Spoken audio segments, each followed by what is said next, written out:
Muito bom dia, caros ouvintes. Eu sou a Ana Regina Ramos e hoje vamos começar uma nova rubrica no Jornal Referência. Remate final. Tenho aqui comigo Eduardo Carvalho, analista de futebol, que vai ser presença constante neste programa. Nas várias edições vamos falar sobre temas relacionados com futebol. Olá, Eduardo.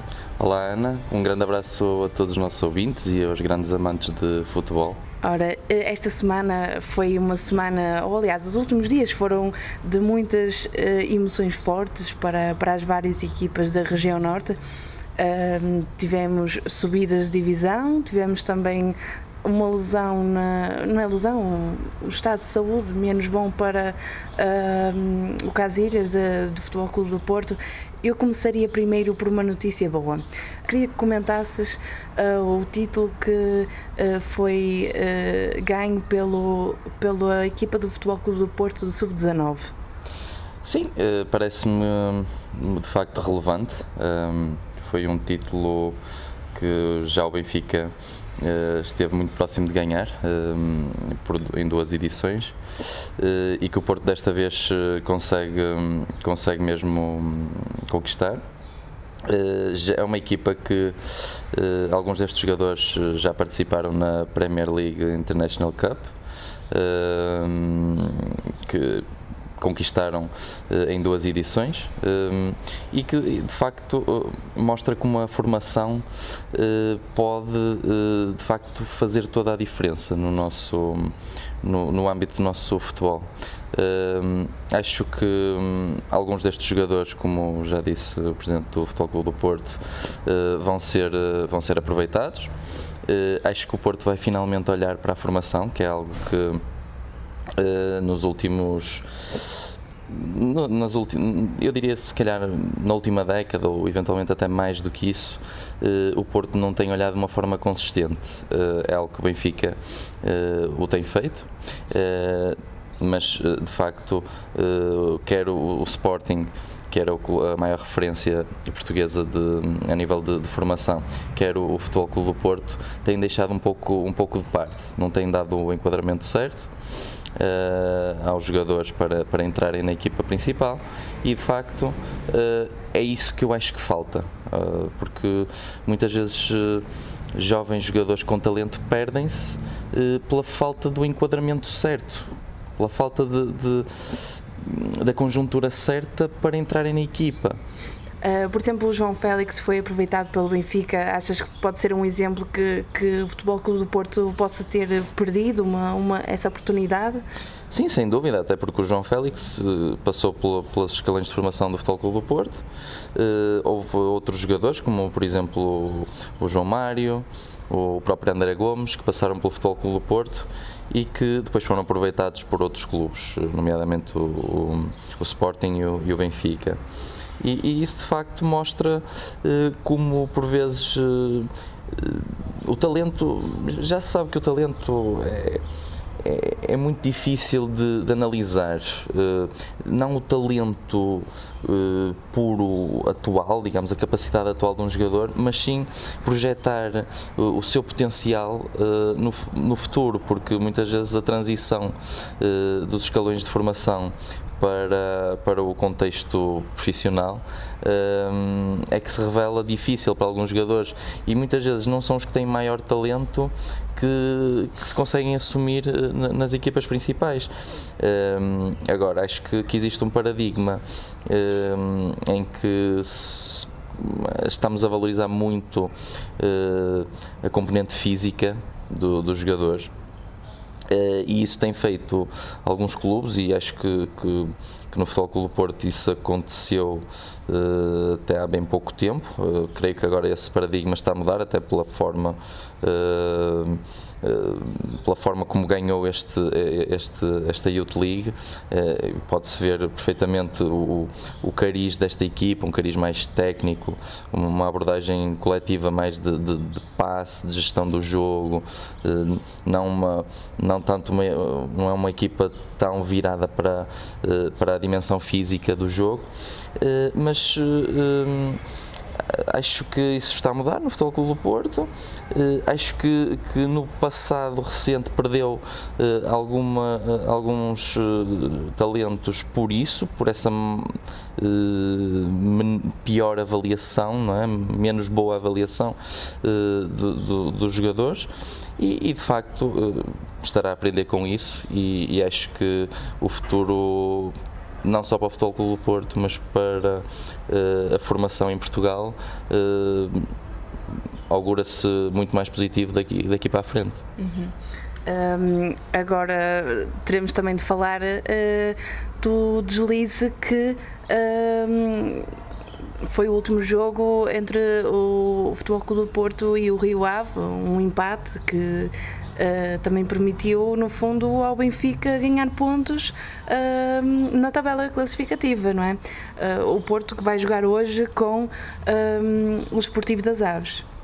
Sim, de facto foi acho que foi daquelas jornadas que muitas vezes, quando existe um jogo decisivo para a equipa que vai na frente, o foco está nessa equipa, mas pode haver às vezes alguma descompressão da equipa que vai atrás e que pode aproveitar esse deslize. Por vezes há alguma descompressão, porque está ali expectante da possibilidade de escorregadela da equipa que vai à sua frente e muitas vezes isso prejudica o seu próprio jogo. Eu acho que foi um pouco isso que aconteceu com o Futebol Clube do Porto. O Porto no jogo anterior já tinha tido, portanto, um resultado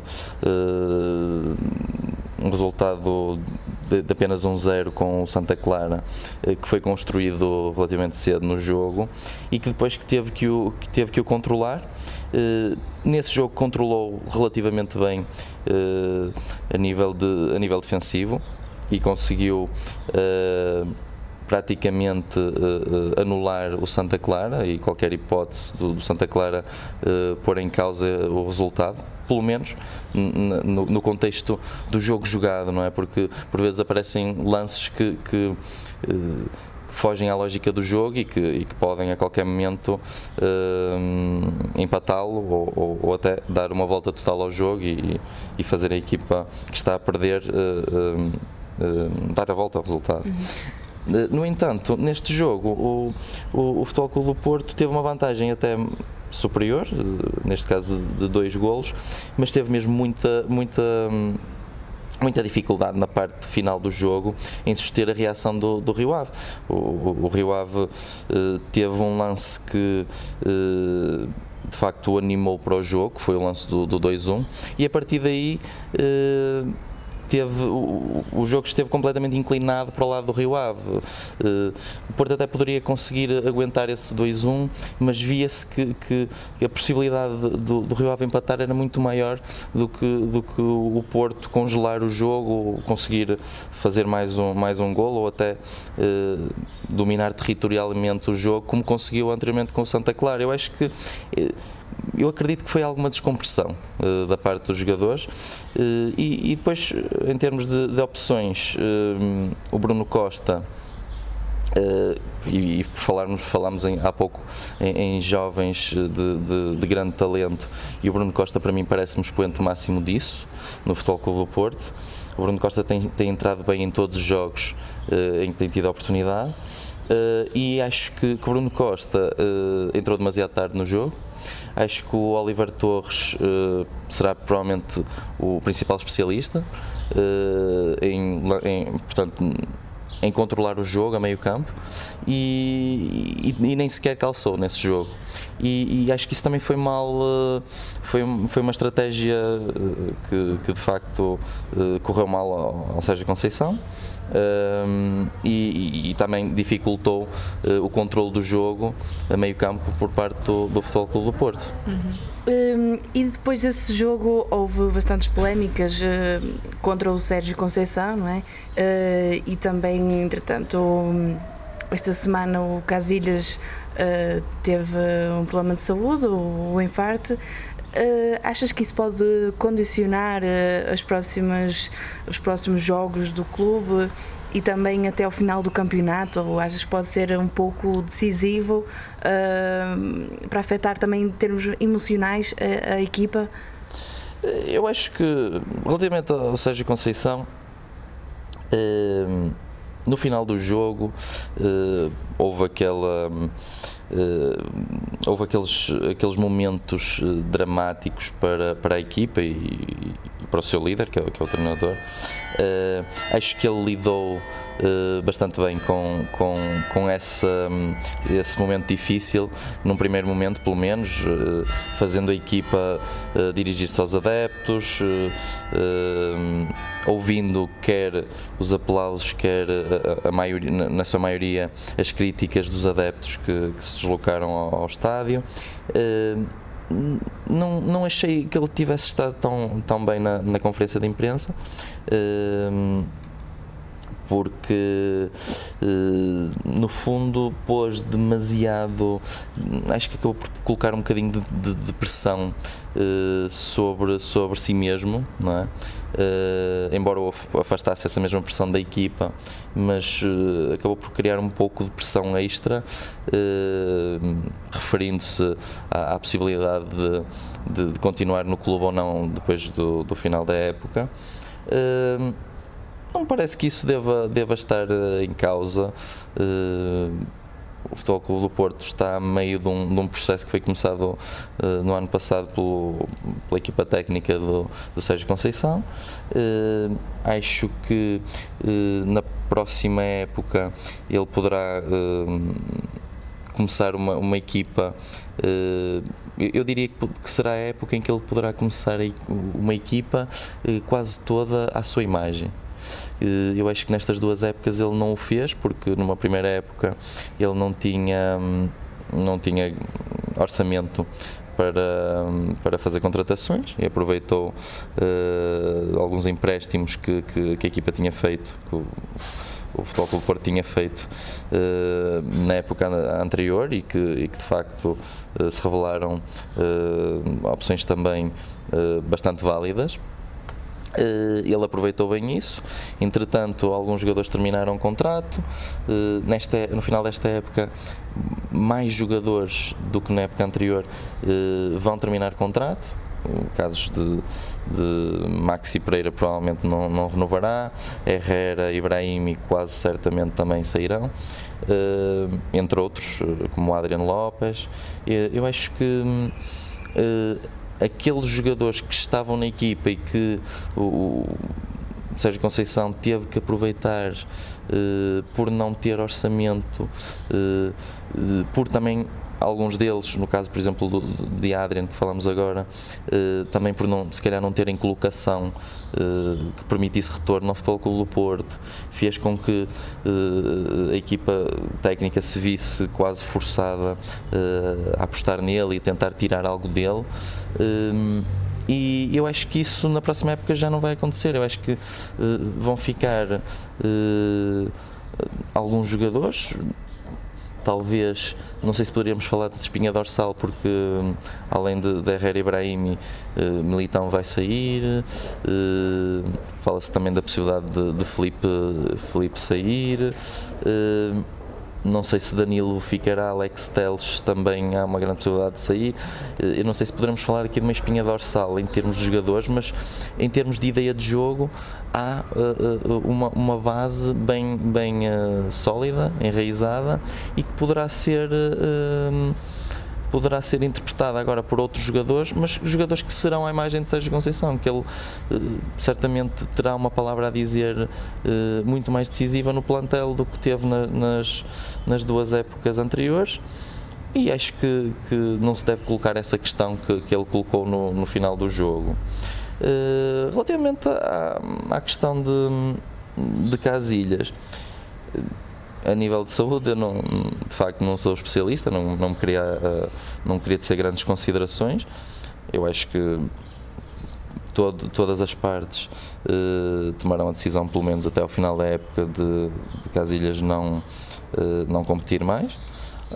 Na próxima época não sei, mas não me parece que, pelos jogos que o Futebol Clube do Porto tem, faltam 3 da Liga e mais um de Taça de Portugal. Não me parece que vá ser particularmente uma perda particularmente decisiva o facto de Casilhas não poder dar o seu contributo, até porque eventualmente na Taça de Portugal há aqui um jogo grande com o Sporting, mas já não era previsível que Casilhas alinhasse nesse jogo, porque Fabiano tem sido o titular na Taça. E nos outros jogos de campeonato não creio que seja por Vaná, Fabiano ou até mesmo o recém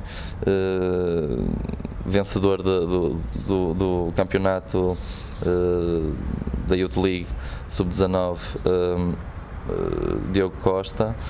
Não me parece que qualquer deles vá, quer dizer, pôr em xeque a equipa, não é? Não me parece que vá ser de facto algo tão decisivo, porque Casilhas é um jogador que normalmente é influente nos grandes jogos. Acho que é aí que o Futebol Clube do Porto poderia sentir mais a sua falta. A nível de balneário, isto até poderá acabar por funcionar um pouco ao contrário, unir a equipa perante esta dificuldade e levá-la a superar-se nesta reta final da época. Agora passaria para o Braga que está com 64 pontos. Eu reparei na tabela classificativa que ele teve uma prestação um pouco irregular nos 5 últimos jogos, e o último perdeu contra o Benfica. Esta que é uma equipa que costuma estar sempre no topo, não é? Achas que continuará assim até ao final do campeonato ou vai recuperar? Como é que achas que vai ser o percurso aqui do Braga até ao final da época? Eu acho que o Braga de facto teve uma época, não só estes últimos jogos, mas a época em geral, algo irregular. Se calhar não foi uma equipa que tenha superado as expectativas, esteve ao nível das últimas épocas. Esperava-se que uma equipa que tem um objetivo de vir proximamente a ser campeã desse aqui um salto qualitativo, não é? A nível no seu nível de jogo, não é? E isso não se notou. Acho que o Braga, como é uma equipa tão superior a todos os seus adversários de meio da tabela para baixo, não é? Fez valer essa superioridade a nível de jogadores, a nível de jogo também, não é? Coletivo, mas perante as equipas grandes continua, tal como na época passada, a revelar grandes dificuldades. Foi uma equipa que só conseguiu estar ao seu verdadeiro nível nestes jogos contra o Futebol Clube do Porto. Eu diria em todos os jogos. Empatou um que deveria ter ganho tranquilamente, o segundo jogo da Taça de Portugal, portanto a segunda mão da Taça de Portugal. E foi claramente superior ao Futebol Clube do Porto. Nos outros jogos foram jogos bastante equilibrados, talvez com algum ascendente para o Futebol Clube do Porto, mas a equipa conseguiu de facto ombrear. Mas depois, no momento decisivo, foi uma equipa que falhou sempre. Contra o Futebol Clube do Porto, contra o Benfica, não só em termos de resultado, mas também em termos de jogo, porque de facto na Luz foi uma equipa que foi completamente engolida pelo Benfica, pela torrente ofensiva do Benfica, que perdeu por 6-2, e agora neste jogo em Braga teve uma primeira parte em que foi claramente superior ao Benfica, mas uma segunda em que praticamente não existiu. Foi de facto uma diferença muito grande, em que o treinador não conseguiu dar a volta de forma alguma durante a segunda parte do jogo, não conseguiu reagir, só ali naqueles momentos finais em que, nos últimos minutos, em que colocou o Diogo Sousa, que estava limitado fisicamente, é que a equipa conseguiu dar aqui algum ar de sua graça. Mas foi uma equipa que, inclusivamente contra o Sporting, no jogo da segunda volta, perdeu 3-0 em Alvalade, praticamente sem perceber o que é que se tinha passado no jogo. Foi uma equipa que, taticamente, foi completamente ultrapassada pelo Sporting. E não acho que seja uma equipa que coletivamente tenha um potencial tão inferior ao Sporting.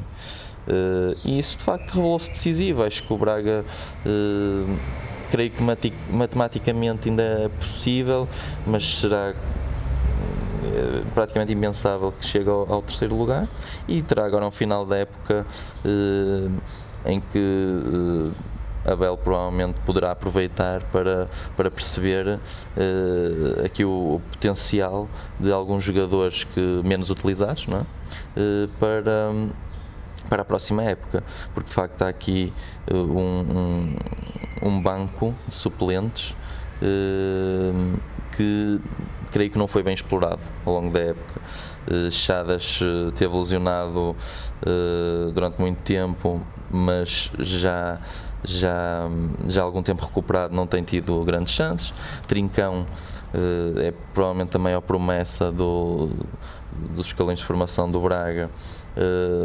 Raros minutos tem tido de oportunidade durante os jogos. Há ainda Fábio Martins, temos jogadores como o João Novaes, que para mim poderia ser uma peça-chave no meio campo do Braga. É um jogador que consegue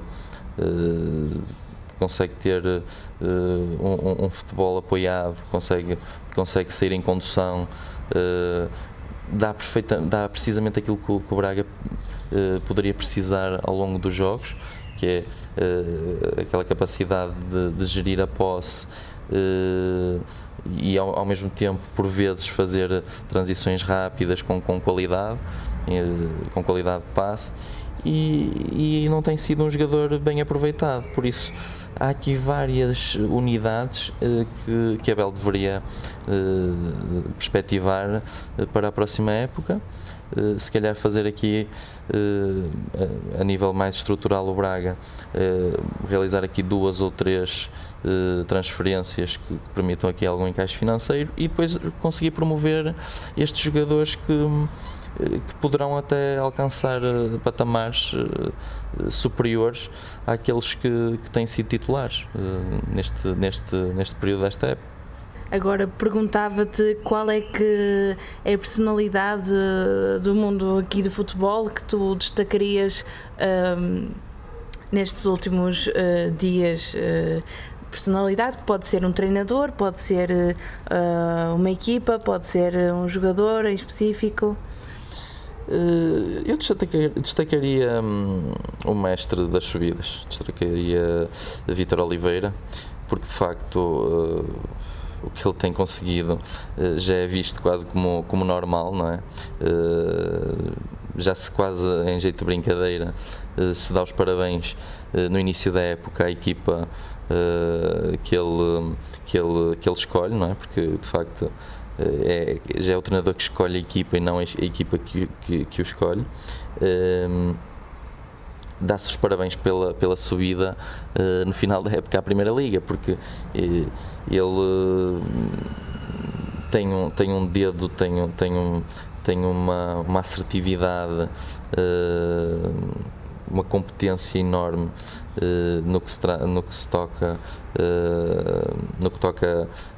a pegar numa equipa e a levá-la com sucesso ao seu objetivo de subida. E de facto creio que é a 12ª subida, 11ª ou 12ª subida, e é algo de extraordinário. Poderíamos dizer que o Paços de Ferreira é uma das 2, 3 equipas com maior qualidade a nível de plantel na segunda liga.